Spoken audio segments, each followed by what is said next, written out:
Is Dr. Amy Cuddy a Dr. Oz-style fraud?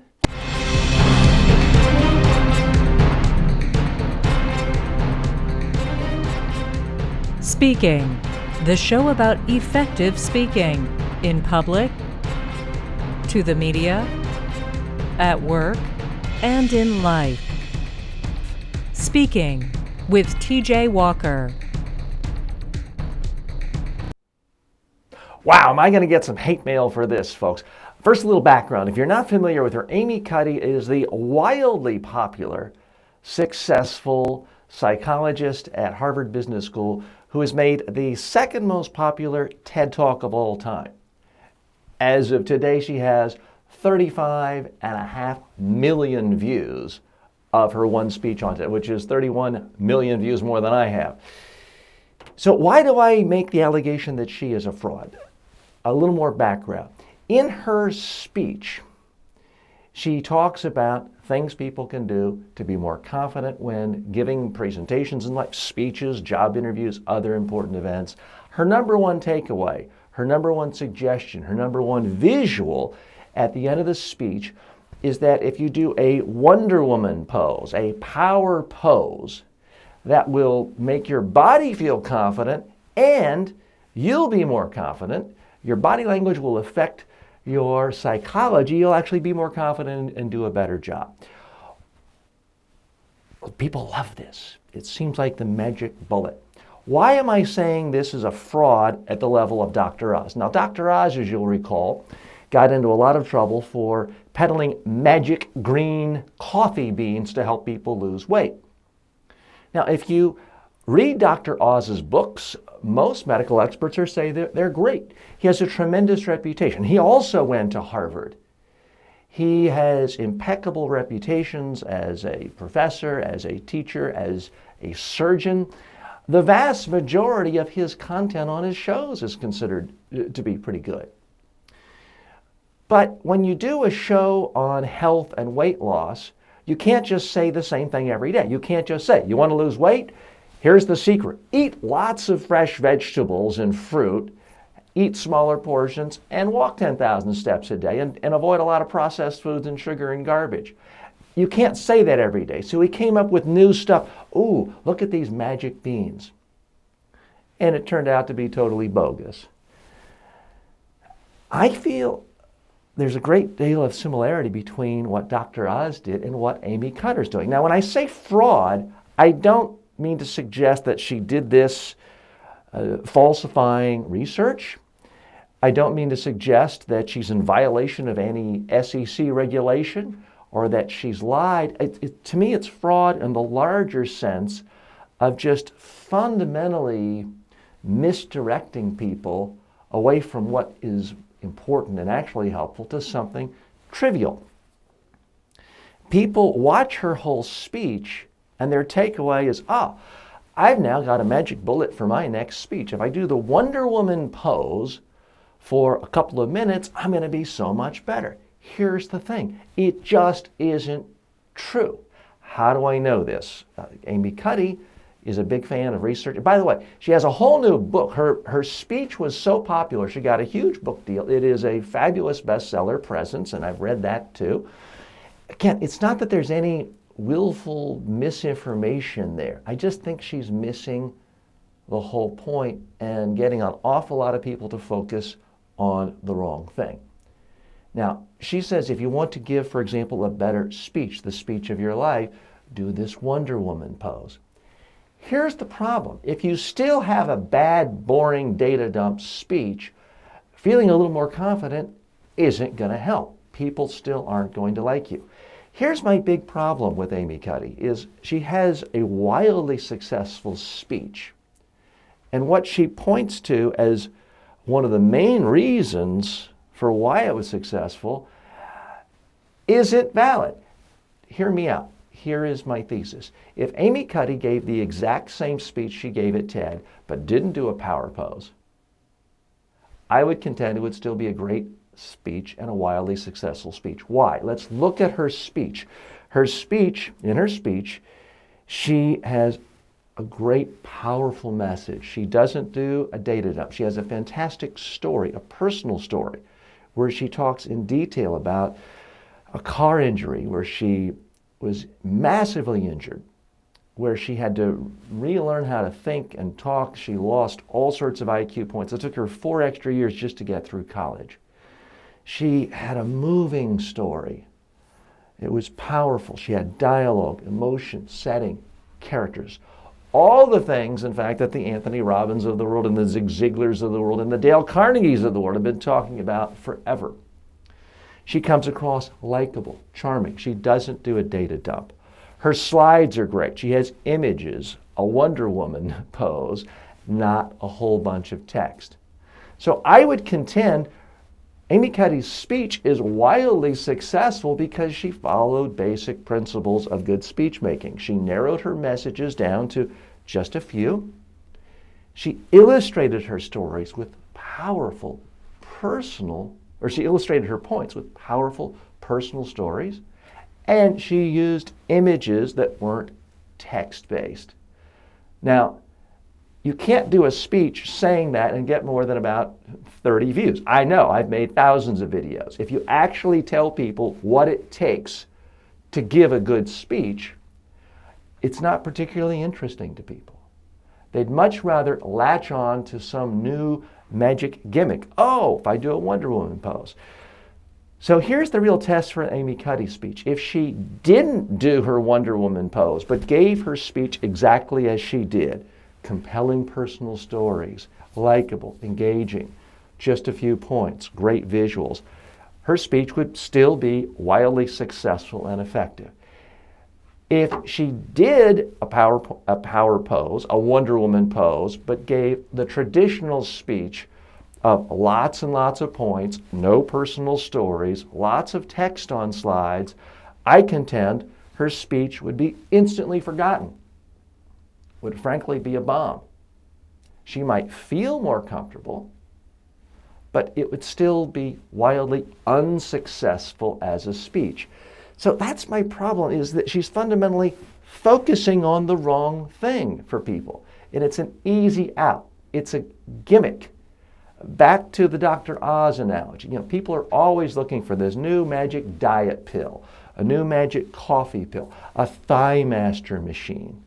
Everyone is constantly looking for a new gimmick to lose weight, and they'll buy the latest fad diet book, the latest pill, because they want to ignore the fundamental real challenge of losing weight, which is you need to eat a lot more fresh vegetables and fruit and stop eating a lot of processed garbage and fat and sugar. And exercise a little. You can't sell a book that says that. Similarly, when it comes to public speaking, people are always latching on to some new gimmick. Now, for years and years, a lot of speaking gurus have latched on to a 1972 study from UCLA that purports to show that 93% of all communication when you speak has nothing to do with your words. It's just your voice and your body language. That's not what the study actually says. If it did, that would mean you could talk to any person in the world in a different language from your own and understand 93% of what they said. That's not what the study actually showed, but people constantly misrepresent it. And by the way, for those of you tuning in for the first time, I am a full-time public speaking media training coach. So that's why I care about this. That's why I feel obligated to point out the emperor is wearing no clothes in this situation, even though I'm going to get a lot of hate mail. But people are always looking for some gimmick with public speaking. They want to be told, oh, this latest PowerPoint gizmo will work. This special effect will work. Take this beta blocker and you'll give a great speech. Use a teleprompter on your iPhone and you'll give a great speech. No, folks, the way to give a great speech is not to do what Amy Cuddy says, but to do what she actually did. What she did is had a handful of points, illustrated with stories, and gave the speech. Buried in her speech, she does point out that one of her mentors told her, you're going to take every single speaking opportunity you can. That's how you get to be good at speaking. You give lots and lots of speeches. You practice. Now, I'm certainly not Amy Cuddy's coach, but I have worked with enough TED clients or TED speakers as clients to know they make you rehearse. Typically on video. They ask you to send videos in advance. That's the secret to being a great speaker, is to actually practice on video until you can see a video of yourself giving a great speech. The problem is nobody wants to hear that. They want to hear some simple gimmick. Visualize your audience in their underwear. Horrible advice. Take a beta blocker. Visualize a standing ovation. And now let's do a Wonder Woman pose. It just isn't relevant. It doesn't actually help you get it to be a better speaker. It's kind of as Paul McCartney, if someone asked Paul McCartney, what's your advice, or how did you get to be successful? And he said, oh, back in 1962, I went to a great hairstylist, we got a great haircut, and that's why the Beatles took off. Well, no, as Malcolm Gladwell pointed out in one of his books, before the Beatles were ever the Beatles, before they ever got their first record gig, they had played together for 10,000 hours. 5 hours a night for years, honing their craft, building their skills. And that's how they got to be good and writing lots and lots and lots of songs. That's how Paul McCartney got to be good. So if he gave credit to, all things being equal, is it better for Paul McCartney to have had a cute mod haircut in 1962 than to have been prematurely bald? Sure. But that's not why he's successful. And Amy Cuddy isn't successful as a speaker because of a pose. She's successful because she gave a great speech. And this is why it frustrates me so much. It's kind of like some celebrity who says, I lost 100 pounds by eating a brownie a day. And then they don't tell you, well, yeah, I ate a brownie a day, but I used to eat 10 brownies a day, and I started running 20 miles a day. The reason they lost weight isn't because they ate a brownie a day. The reason they lost weight is they're now running 20 miles a day, and they are exercising and eating less. That's the real reason. And to me, it's a fundamental misdirection, and it's not helping people. If you want to do a great job in a job interview, sure, having good posture can't hurt. It might help an extra 0.1%. But when you get in that job interview, you need to have something interesting and memorable to say about why you would be an asset to this company. You need to have some sense of what you can say that's interesting about your own accomplishments. And the way to get good at that, to feel comfortable about it, is to practice on video.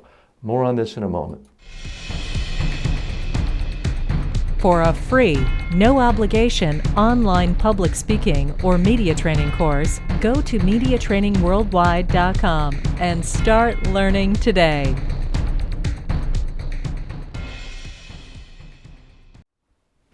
Now, some of you could say, well, TJ, you're just jealous about Amy. Well, of course I'm jealous. And for the record, let's point out, she is wildly successful. She's much more successful than I am. As I mentioned, she has 31.5 million views on her YouTube channel. That's 31 million more views than I have. I have 500,000. Her books are more successful. She is more credentialed. She's better looking. She's more charming. I mean, she seems like such a nice person in her speech. And I'm sure she is. I'm sure she would be a great friend to have and someone great to have at a dinner party. So I'm reluctant to bring this up. But I tell you, I'm in the trenches every day. All I do is teach people how to give speeches and how to speak to the media.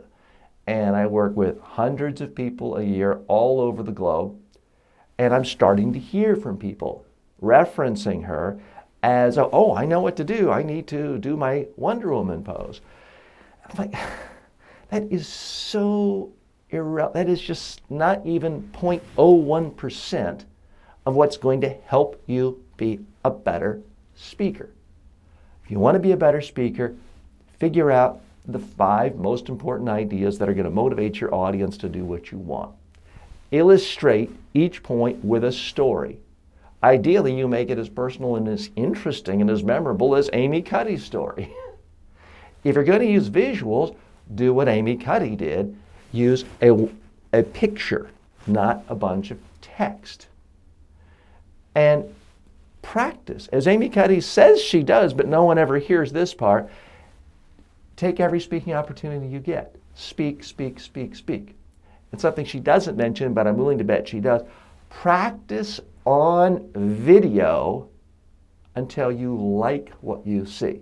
The number one way to get confident when it comes to your speaking abilities, to actually practice on video until you see what you like. In that way, it's no different from other aspects of your presence, to use the name of Amy Cuddy's new book. If you had to go to a fanciest black tie ball of the event in your town, would you want to get dressed in the dark and visualize yourself perfectly put together, perfect makeup or perfect tuxedo, or would you actually want to look in a mirror?